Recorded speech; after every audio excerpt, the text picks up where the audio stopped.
नमस्कार दोस्तों। नौकरी का टॉपिक है, बॉस का टॉपिक है। 5 पॉइंट्स बताऊंगा। तो बॉस की तरफ से बैटिंग करूंगा। अगर आप एक बॉस हैं तो ज़रूर देखिए, और अगर आप बॉस नहीं भी हैं और आप बॉस के नीचे काम करते हैं तो भी देखिए, कल को आप भी बॉस बन सकते हैं। तो अगर आपके नीचे लोग काम करते हैं तो प्लीज़ इसको देखिए। चाहे आप प्राइवेट नौकरी में हैं, मल्टीनेशनल में हैं, सरकारी में हैं, उसका कोई फ़र्क नहीं पड़ता। बड़ा इंटरेस्टिंग टॉपिक होने वाला है। चैनल का काम क्लैरिटी देना है, सुकून लाना है, जीवन में रिलैक्सेशन और मज़ा देना है। ठीक है, तो 5 पॉइंट्स बताऊंगा, पाँचों के पाँचों आपको ध्यान रखना है। आप एज ए बॉस सुन रहे हैं। सबसे पहले आप ये देखो कि आपके नीचे अगर एम्प्लॉय आपको निकम्मा दिखता है और उसमें आपको परफॉर्मेंस के इश्यूज दिखते हैं, तो आप उससे लड़ें, झगड़ें और गुस्सा ना करें। एक कंसल्टेशन में मेरे पास एक एम्प्लॉय आया था, उसका बॉस उसे बहुत परेशान करता था, चिल्लाता था, बहुत बहुत ज़्यादा चिल्लाता था। उसको मैंने एक आइडिया दिया, एंड ये आपको स्ट्राइक करेगा, दिल पे चोट करेगा तो समझना। मैंने उसको बोला कि please go and tell your boss कि first of all I don't think so मेरी मिस्टेक हुई है, तो आप मुझे बता दो बजाय गुस्सा करने के कि कैसे हुई है और मैं ठीक कैसे करूं। और प्लस लेट से मेरी हुई है तो आप क्यों मर रहे हो? आप चिल्लाकर अपना मुंह बुरा, ये बीपी बढ़ाकर हार्ट अटैक करने की तरफ क्यों जा रहे हो? कसूर तो मैंने किया है। और जब गुस्सा करने के लिए जहर पैदा करना पड़ता है, चिल्ला के तो देखो, पेट से अंदर एसिड बढ़ाना पड़ता है, पता नहीं क्या क्या करना पड़ता है अंदर से to come and shout.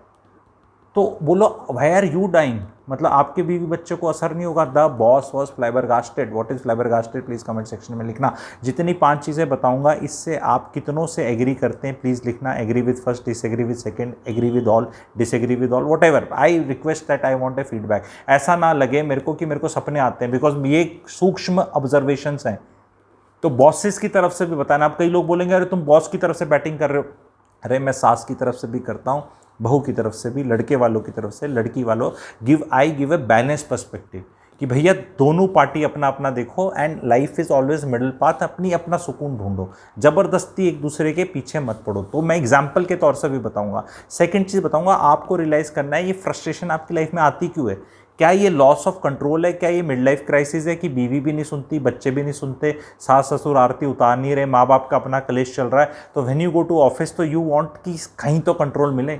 Personal life में तो कंट्रोल है ही नहीं आपका। आपकी खुद की बॉल मूवमेंट कंट्रोल में नहीं है कि सुबह जाएंगे, दोपहर को जाएंगे, कितनी बार जाएंगे, पेट क्लियर नहीं होता। ये मैं प्रैक्टिकल चीज़ें बता रहा हूँ।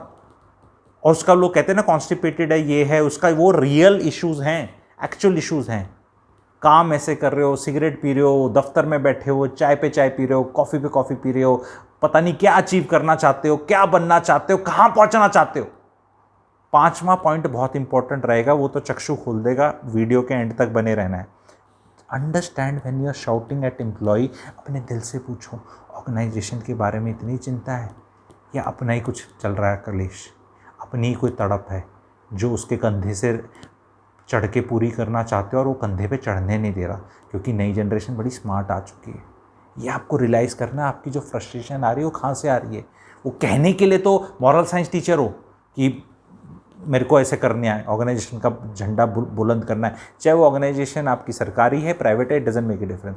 पर उसकी पूछ मत पकड़ो, अपने दिल से पकड़ो, पूछो कि एग्जैक्टली क्या है। आपको अपना भला करना है, भला नहीं हो पा रहा, लॉस ऑफ कंट्रोल है लाइफ में, क्यों चिल्ला रहे हो? क्योंकि मैं बहुत लोगों को बोलता हूँ, सरकारी वालों को तो बोलता ही हूँ कि भाई तुम सरकारी नौकरी में तुम तो बिल्कुल मत, काम सरकारी, दुश्मन पर्सनली, दुश्मनी पर्सनली, काम सरकारी होता है।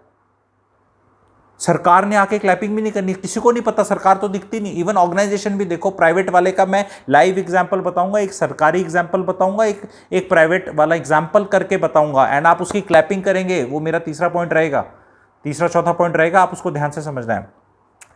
आपको तीसरा पॉइंट ये है, सारे बॉसेस के लिए आपको रियलाइज करना है, जो आपके नीचे काम करता है ना, उसके इंसेंटिव्स लाइफ में बहुत कम है आपके इंसेंटिव से। आपको वो टारगेट अचीव करके जो मिलेगा उसको शायद वो नहीं मिलेगा, तो उसके अंदर वो पुष्पा द फायर उतनी नहीं है जितनी आपने अपने लगवा रखी है बैक साइड में पुष्पा द फायर, और अपने ऊपर वालों से। क्योंकि ऊपर वाला बोलता है come on, I will not listen this to you, you will have to listen things which your boss is not willing to listen from you. You will have to, your boss का मतलब आप समझ रहे हैं, आप boss हैं, आपके नीचे लोग हैं, पर बॉस का भी तो बॉस है। सो इस बड़े बॉस का जो आपको सुनना होगा, वो आपका ये वाला नहीं सुनने को तैयार आपका, इट डजंट, क्योंकि आपकी तड़प ज़्यादा है, इस भाई की नहीं है। इस बहन की नहीं है, क्योंकि शायद ये यंगस्टर्स ऐसे परिवार से आ रहे हैं कि इनके चक्षु खुले हुए हैं, या ये कहते हैं भैया तमीज़ से बात नहीं करी मैं तो गया।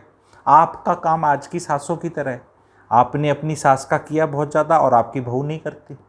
वो फ्रस्ट्रेशन आज की सास में भी है। मेरा चैनल तो जी बुफे है, पर डॉट सारी जगह कनेक्ट होते हैं। आज की सास से सारी परेशान क्यों है जीवन में? क्योंकि इनने जितना किया अपनी सास का, उसका 1/10 भी इनकी बहू करने को तैयार नहीं है, और बहू का कुछ उखाड़ नहीं सकती है। वही फीलिंग एज ए बॉस आपको आती है। तो आपको देखना है कि शायद आपने ही लाइफ गलत जी, शायद आप ही जितने तड़प रहे थे या अभी तड़प रहे हो वो गलत है। You can learn such things. आप कहेंगे ये तो हरामखोरी सिखा रहा है, तो मेरा चौथा पॉइंट आ जाता है। सरकारी एग्जाम्पल बताऊंगा, प्राइवेट एग्जाम्पल बताऊंगा। सरकारी एग्जाम्पल, आपके बॉसेस डिसीजन लेते हैं। एक रेलवेज में डिसीजन लिया गया, एक शेयर है आप सब जानते हैं IRTC का, उसका मार्केट कैप एक बेहुदे डिसीजन से कितना नीचे गिरा, चेक कर लो। अब वो जहाँ 100 रुपये का गड़बड़ हो जाए ऑर्गेनाइजेशन में तो उसकी एक इंक्वायरी हो जाती है, ठीक है। यहाँ मार्केट कैप हज़ारों करोड़ हट गया, किसी अब कोई सिस्टम में जवाब दे नहीं। मैं किसी एक को नहीं ब्लेम कर रहा, सिस्टम की कोई नहीं। दूसरा एग्जाम्पल आपका पोटैटो वाली जो है, 1,26,000 करोड़ की लिस्टिंग हुई थी भाई साहब की, अब 37,000 करोड़ पे, 90,000 करोड़ का पब्लिक का नाश हो गया। 90,000 करोड़। इसमें एम्प्लॉयज़ का भी है, क्योंकि उनके एम्प्लॉय स्टॉक एक्सचेंज अभी 23 जुलाई को, शेयर लिखना अपना आप नीचे कमेंट सेक्शन में, पहचान गए तो 23 जुलाई को अब उनके प्रमोटर तो कोई है ही नहीं उसमें अब, ठीक है। उनके एम्प्लॉयज़ और सब शेयर बेच सकते हैं, सब दबा के बेच रहे हैं। देखो शेयर ठक ठक ठक 7%, 8%, 5% ठक ठक ठक गिर रहा है। तो वही, और अपने जो मोटरसाइकिल पे उनके एम्प्लॉय सब टाइट करके रखते हैं। अरे तुम्हारा वैल्यूएशन कहाँ से कहाँ जा रहा है भाई, और मालिक तक चेंज हो रहे हैं। कौन किसके लिए लॉयल्टी दिखा रहा है, मेरे को तो समझ नहीं आ रहा। प्राइवेट नौकरियों में तो, सरकार में तो फिर भी कुछ लेवल का होता है, उसमें मैं ज़्यादा नहीं जाऊँगा।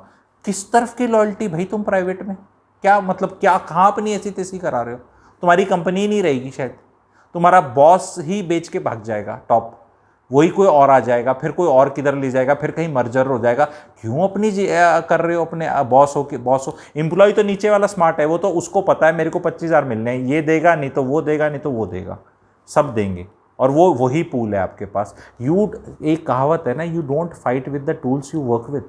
कभी कारपेंटर को आपने देखा है कि अपने टूल्स को ऐसे, खराब है तो फेंक दो, निकाल दो, लड़ क्यों रहे हो उससे भाई? खराब है, HR ने सेलेक्ट करके दिया आपको, खराब है तो निकाल दो।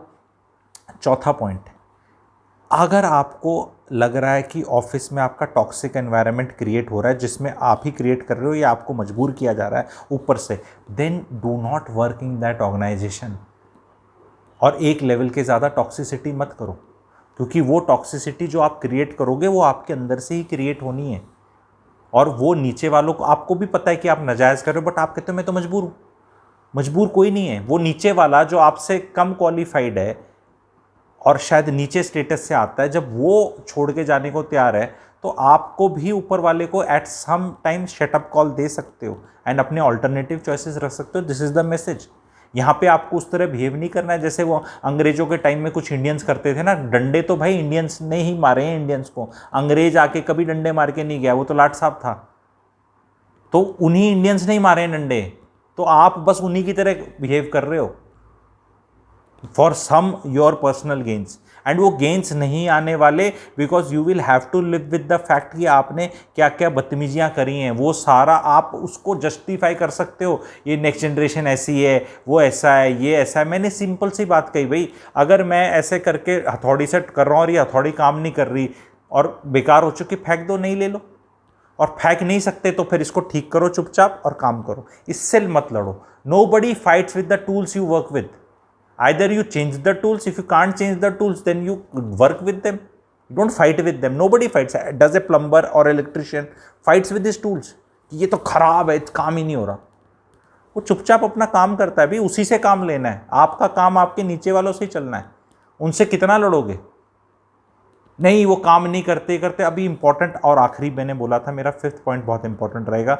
सबसे बड़ी चीज़, जितने भी बॉसेस हैं ना, आप यहाँ पहुँच गए हैं, पर अपने आप को कभी ऐसा मत सोचो कि आपको 30 मार खान हो या बहुत ग्रेट हो या बहुत इंटेलिजेंट हो या बहुत पहुंची हुई चीज़ हो, क्योंकि अगर आप होते तो आप किसी के नीचे नौकरी नहीं कर रहे होते भाई साहब, आप अपना कुछ कर रहे होते। आप बस ये रियलाइज़ करो आप एक एवरेज इंसान हो, और अपने आप को नहीं मैं तो यहाँ पहुँच गया, somebody had to reach there, इसलिए you have reached there, it is not that you are special. नहीं, लोग मान लेते हैं, सरकारी में मान लेते हैं, अरे हिरार्किकल ऑर्गेनाइजेशंस होती हैं तो भैया 100 की भर्ती ली, उन्हीं में से लोग चढ़ते जाएंगे चढ़ते जाएंगे चढ़ते जाएंगे, लोग फॉलो आउट करते। Some Tom Dick and Harry has to reach there is nothing so great in that just and. अगर वो आप पहुंच गए तो मैं आपको टेस्ट कर लेता हूं एक चीज़, भाई आप जिस भी ऑर्गेनाइजेशन में बॉस है ना, आप खड़े होते हैं तो लोग आपको सुनते हैं, आपकी बातें, ठीक है, सुनते हैं और सभी लाइक करते हैं, वहाँ डिसलाइक करने का तो ऑप्शन नहीं है यूट्यूब की तरह, ठीक है, और सब एग्री करते हैं, यहाँ डिसएग्री करने का ऑप्शन नहीं है। आप कहीं अपना वो मुखौटा रख के जाओ और नॉर्मल इंसान की जगह जाओ और अपने आप को 15 दिन की छुट्टी लो और प्रूव करने की कोशिश करो कि आपकी कोई बात सुन ले, आपका कोई, क्योंकि अगर आप इतने शहाने होते तो आप अपना काम धंधा अब तक शुरू कर चुके होते, क्योंकि सरकारी पैसे या ऑर्गेनाइजेशन के पैसे से तो डिसीजंस लेने और आइडियाज़ लेने बहुत ईजी हैं, स्पेशली सरकारी में तो अपना पैसा लग ही नहीं रहा, कुछ भी ले लो डूब जाएगा, बोलो अच्छा है अच्छा है, ऊपर वाले भी बोलेंगे अच्छा डिसीजन, नीचे वाले सब अच्छा अच्छा अच्छा कर देंगे, कोई उसका तो होगा नहीं कि तूने पैसा बहा दिया। यही अगर अपना बिजनेस करोगे तो फिर क्या वो ज़बरदस्ती का असिस्टेंट रखोगे, एक असिस्टेंट 1, असिस्टेंट 2, असिस्टेंट 3, प्रिंटर, यहाँ का प्रिंटर, यहाँ छाप दो वहाँ छाप दो, रिसोर्सेज कर दो, गाड़ी चला लो, पेट्रोल चला लो, लाट साहब की तरह रहो, घर ले लो, ये ले लो, जब पर्सनली रहोगे तकलीफ होगी ना फिर। तो ये याद रखना है स्पेशली सरकारियों के लिए भी। I will finish with this thing and even जब भी अगर आप अपने आप को किंग समझ रहे हो इस नौकरी के गेम में और नीचे वालों को पॉन समझ रहे हो, ठीक है, आपको याद रखना है एक कहावत, after the game of chess is over king and the pawn go back into the same box. समझ रहे हैं इंग्लिश का हिंदी तो बहुत इजी इंग्लिश है, ठीक है। तो जब चेस खत्म हो जाएगी तो राजा और पॉन दोनों डब्बे में बंद यहाँ होते हैं, वो डब्बा बंद सबका ही होना है। ये मत सोच लेना 90 साल तक आप किंग रहोगे, क्योंकि आप नौकर हो भाई, आप नौकर हो। प्राइवेट में अगर आपके माथे पे IIT IIM का ठप्पा नहीं लगा है तो 45 में आपका जूस निकल गया गन्ने का, आप फेंके जाओगे। IIT IIM का ठप्पा लेके बैठे हो, थोड़ी हायर कुछ क्वालिफिकेशन है, ISB वाईएसबी चले गए ये करके, तो आपकी लाइफ बढ़ जाती है, फिर आप VP शिपी लेवल पे या बड़ी कंपनी में थोड़ा और खींच लेते हो। पर अल्टीमेटली जूस तो आपका वैसे भी इतना निकाला जाता है, 50 के बाद तो ये लोग भी अपना करने को तैयार नहीं है, ये भी अपना लेफ्ट राइट कुछ सोचने लगते हैं। पर ये जब स्टोरी ने ऐसे ही प्ले आउट होना है, कृपया करके इंडिया में जो हम लोग काम कर रहे हैं बहुत ही बेकार वर्क एथिक्स है हमारी, कभी भी किसी को फ़ोन कर देंगे सैटरडे संडे को जैसे कोई गुलाम हो। आप ये काम फॉरेन कंट्री में करके देखो, हर चीज़ तो फॉरेन कंट्री की कंपेयर करते हैं हम, भाई हरकतें भी तो वैसी कर लो ना कुछ उठा के। डू नॉट थिंक दैट आपके जो जूनियर है उसकी रजिस्ट्री आपके नाम पे हो रखी है, बिकॉज सिस्टम ने उसको आपके नीचे बिठा दिया है, सिस्टम ने आज उसको आपके नीचे बिठा दिया है। अगर आप इतने ही ग्रेट होते लोगों को गाइड करने में, मेंटरशिप करने में और खुद इतने इंटेलिजेंट होते, please check how your children are doing, please check how your children are doing. मैं देखता हूं 17 साल 18 साल 20 साल के बच्चे अपने बाप के मुंह पे फेंक के मारते हैं जवाब, और कुछ नहीं कर पाता बाप, और वही बाप जब दफ्तर में जाता है तो क्योंकि वो ऑर्गेनाइजेशन में बैठा है, लाट साहब है भाई। अगर आप इतने ही मोटिवेटर हो, लीडर हो, तगड़ी चीज़ हो, तो आपकी पर्सनल लाइफ में भी तो दिखना चाहिए ना। बच्चे आपका कहना नहीं मानते, आपकी खुद की वाइफ आपका आरती नहीं उतार रही, ठीक है, लाइफ कंट्रोल में नहीं है आपके, वो कंट्रोल फिर आप दफ्तर में सीख करना चाहते हो, फिर आपने वहाँ रायता फैला रखा है इतना ज़्यादा, फिर वहाँ भी किसी के बच्चे काम कर रहे हैं जैसे आपके बच्चे कभी काम करेंगे। तो जैसे आपके बच्चे जवाब फेंक फेंक के मारते हैं, वही DNA नई जनरेशन का आ चुका है। बिकॉज अब रोटी कपड़ा मकान से ऊपर उठ चुका है, रोटी कपड़े से तो ऊपर इंडिया उठ ही चुका है। आज के दिन जो भी नौकरी करने जा रहा है उसको रोटी कपड़े की फाइट नहीं है, यस मकान की फाइट है बहुतों को, लेकिन रोटी कपड़े से ऊपर उठ चुका है। तो जब मजबूर नहीं है आज का नया इंडिया, नई जनरेशन, तो the way you treat them, the way you behave with them, you will only have to now change your tactics, you will only have to change the way you behave with them. आपको बहुत बहुत clear होना पड़ेगा। मेरी कुछ advises हैं, अगर आप लें, अगर आप उससे इत्तेफाक रखते हैं तो लिखें। देखिए, ऑर्गेनाइजेशन में काम कराना ज़रूरी है, आपको रिस्पॉन्सिबिलिटी है, लेकिन उसका एक मर्यादा के हिसाब से काम करें। हर ऑर्गेनाइजेशन में रूल्स रेगुलेशंस होते हैं, वार्निंग्स होती हैं, रिटर्न काउंसलिंग होती है। मुंह से मत खराब बने, जैसा भी है स्ट्रेट फॉरवर्ड रहें, रिपोर्ट करें, अप्रेजल रिपोर्ट्स होती हैं, सब कुछ सिस्टम होता है। कभी भी सारे काम मत करो कि मैं किसी की ईगो भी तोड़ूंगा, ह्यूमिलेट भी करूंगा, सेल्फ एस्टीम भी तोड़ूंगा और उसको फिर ऑफिशियली भी रगड़ूंगा। सारे काम मत करो, ये काम हो रहे हैं। भाई नौकरी से निकालना है किसी को, निकाल दो, उसकी प्रक्रिया स्टार्ट कर दो। बुरा बनने की क्या ज़रूरत है, बिना बुरे बने भी तो हो सकता है ना। इतना इन्वॉल्व होने की क्या ज़रूरत है उसके साथ। भाई या तो ऐसा करो कि भाई या तो आप बड़े भाई हो, ठीक है, या पिताजी हो, तो वो जैसे घर में मुखिया होता है, पिताजी होता है, बड़ा भाई होता है, वो कितना भी बदतमीज हो जाए अपने छोटे भाई से या बच्चे से, उसको निस्तो नाबूद नहीं करेगा, उसकी इंप्रूवमेंट के लिए करेगा। यहाँ क्या हो रहा है, नौकरियों में सारे काम कर रहे हो, भैया वो पागल है, वो सारी सब चीज़ झेलेगा। अगर नौकरी से भी निकालना ही है उसको, तो वो आपकी नॉनसेंस क्यों सहन करेगा। और वो पैटर्न दिख जाते हैं एंड आप अपनी पावर इसी तरह खो देते हैं। The moment a boss start shouting and start humiliating employees because of some issues जो मैंने पहले कवर करे हैं, आपकी कोई पावर और इज्जत नहीं रहेगी। आप एकदम साइलेंट ऑपरेटर रहो, जबान से बंद, फालतू की बात नहीं। काम दिया, नहीं किया उसने, दोबारा दिया, नहीं किया, तो आपके ऑफिस की एक प्रक्रिया है, उस प्रक्रिया को आप स्टार्ट करें। मैं ये नहीं कह रहा कि आपको ज़बरदस्ती नॉनसेंस सहन करने के लिए मैं नहीं बोल रहा, बट देन अपना खून मत जलाओ और इतनी ज़्यादा ओनरशिप मत ले लो जितनी ओनर ने भी नहीं ले रखी।